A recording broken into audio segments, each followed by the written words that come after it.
Rodeo fans and animal welfare campaigners are at loggerheads over the future of the sport, with frustration on both sides, to the point where scuffles broke out at an event in January. Photo supplied Graham Smith. In 2016, a petition signed by 62,000 people calling for a ban on rodeos was delivered to Parliament, but since then the issue appears to have dropped off the government's radar. However, in a few weeks, the Green MP Gareth Hughes intends tabling a private member's bill that would ban using small calves and animal wrestling. But ultimately he would like rodeos banned. RNZ reporter Caroline Tuckey went along to Martinborough's Pukemanu bull ride on the 1st of February, for a closer look at rodeos. Rock music blared from speakers, hot dog stalls did a rip-roaring trade, and the embankments were packed with families, flannel shirts and cowboy hats at the annual Pukemanu bull ride on Friday. Bull riding events make up about half of a full rodeo, with riders trying to stay on the back of a bucking bull for 8 seconds, to be eligible for points. The bulls are massive walls of muscle, with 2 ropes tied around their middle, one at the front for the cowboy to hold on to, and one against the back legs to produce the bucking. Staying on looks near impossible, and most riders hit the deck almost immediately, then try to quickly scramble away from the bull's feet coming down around them, while rodeo clowns attract the attention and ire of the Hunterville's Will Bruce was the first rider to stay the 8 seconds on Friday, and came back to the pens breathing hard and grinning. Photo Caroline Tuckey, RNZ. Adrenaline was about 1,000 out of 100. I was sitting a bit loose, but you've just got to hang on for the ride really. My outside foot got a bit loose on him, and I just kind of let that happen. It gets you a bit more points doing that. You just kind of hang on with whatever you can really. Obviously it's your hand you're holding on with, but we hang on with your knees and these big spurs we've got here. They provide our grip for our feet. Mr. Bruce said he's happy to accept that there are different opinions about his sport, but wishes people would actually come and see a rodeo before they make up their minds. The conditions of these bulls, they're nice and fit, and healthy and happy. A rider mid-dismount as he's bucked off a bull. Photo Caroline Tuckey, RNZ. He has been bull riding for about 9 years, and says the community is a pretty tight family. I got booted in the head on Christmas Day, and opened up my ear a bit. I had a few stitches there and in my chin, and had my knee dislocated.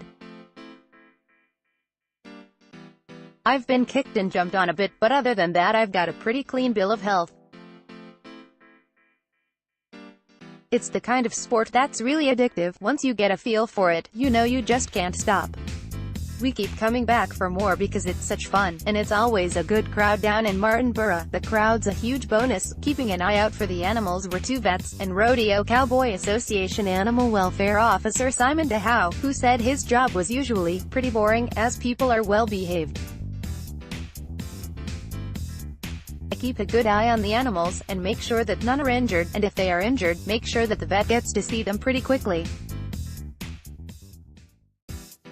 The rules are very good. He thinks there are some alarmist attitudes amongst opponents, and many of them are townies who know almost nothing about rodeo or stock. We love our animals. 99% of us are all farming-oriented people, so we know the value of having healthy stock. And honestly, if these things didn't enjoy what they do, they wouldn't do it. It's the same as the horse racing. If it doesn't want to run, it won't run.